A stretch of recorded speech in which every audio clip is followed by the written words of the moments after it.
Bueno, empecemos ahí, pues. Gracias, Erika Hernández de Reforma.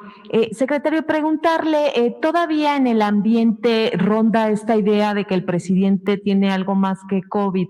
Preguntarle, en comparación con otras ocasiones donde el presidente salía en un video a decir cómo se encontraba, ¿vamos a ver esto en las próximas horas y por qué no se ha hecho?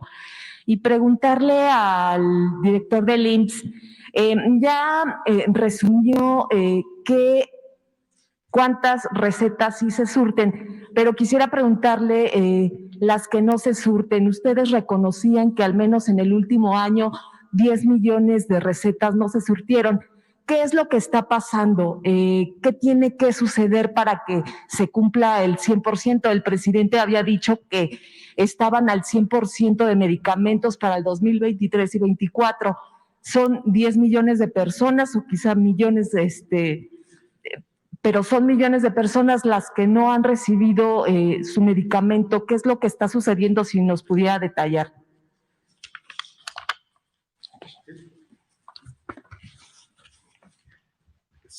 Sí, gracias.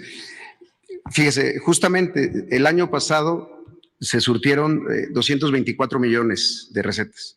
No hay 224 millones de personas en México, no hay 224 millones de derechohabientes en el Seguro Social.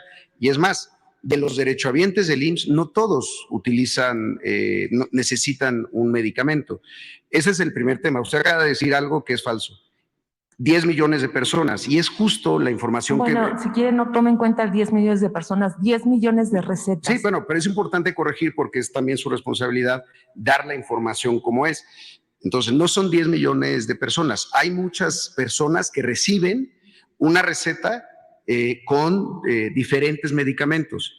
Y dentro de esos medicamentos puede haber alguno que cuando se reporta que no está surtida porque se surtieron 2 de 3 medicamentos, pero no lo contamos como receta surtida. Entonces, no necesariamente significa que la persona se fue a su casa sin los medicamentos que necesita. Ahora, de las recetas que no se surten, digamos, de las 224 que sí se surtieron completas y que nos reportan el 95% del surtimiento de recetas, ese otro 5% siempre lo hemos dicho.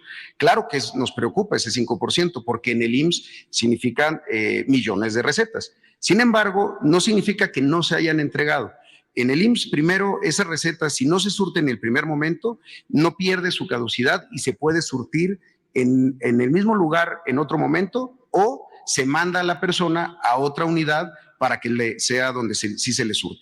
Si eso tampoco ocurre, hay muchos casos en donde incluso el surtimiento de la receta puede ser a partir de un vale para que se surte en farmacia cuando es una receta que se puede adquirir de una manera rápida para no interrumpir un tratamiento. Pero generalmente se busca cómo resolver esa receta.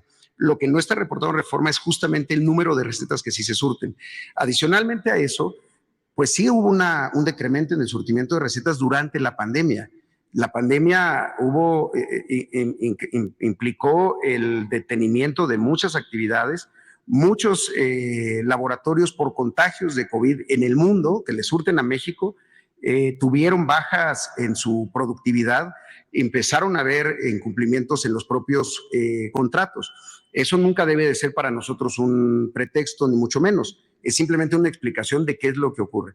Entonces, lo que nosotros buscamos siempre, y sobre todo en los tratamientos en donde tiene que haber una continuidad de la atención, es que si no se resuelve en el momento en la receta, en este porcentaje de casos del 5%, como ocurrió el año pasado, se resuelva en otro momento. Ahora, mucho se habla del 2018.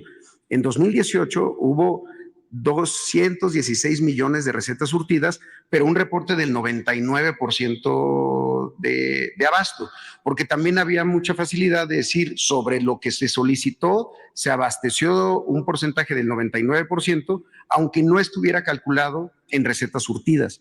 Hoy nosotros estamos diciendo las cosas de manera abierta sobre surtimiento de recetas, pero sí es importante aclarar que no significa en ningún momento que haya 10 millones de personas que se quedaron sin medicamentos. Entonces, de acuerdo con sus números, ¿cuántas recetas quedaron sin surtirse? El 4%. ¿A cuánto equivale? Pues tendría que ser el 4% de los 224 millones. Ahí y entonces, ¿las causas cuáles fueron puntualmente? Insisto, incumplimiento de contratos por parte de proveedores, pero no significa que esa persona, lo quiero reiterar, no significa que esa persona, cuando se hizo el reporte de una receta no surtida, se haya ido a su casa sin ningún medicamento, primero. Segundo, no significa que en el tiempo no se le haya surtido después, aunque no haya sido el surtimiento en el momento en el que la solicitó en la farmacia. No sé si me explico. El indicador lo que nos dice es cuántas recetas se rechazaron, pero ya después vamos completando con las que sí se cumplieron en otro momento. Porque justamente lo que permite el sistema del IMSS es que si hay una unidad, un hospital o una unidad de medicina familiar que no tiene surtimiento, pero otro sí tiene suficiencia, le pueda proveer a la unidad vecina o a la unidad del mismo estado. Incluso entre estados se pueden compartir. Le voy a poner un ejemplo. Tuvimos un problema muy serio con un almacén en Coahuila.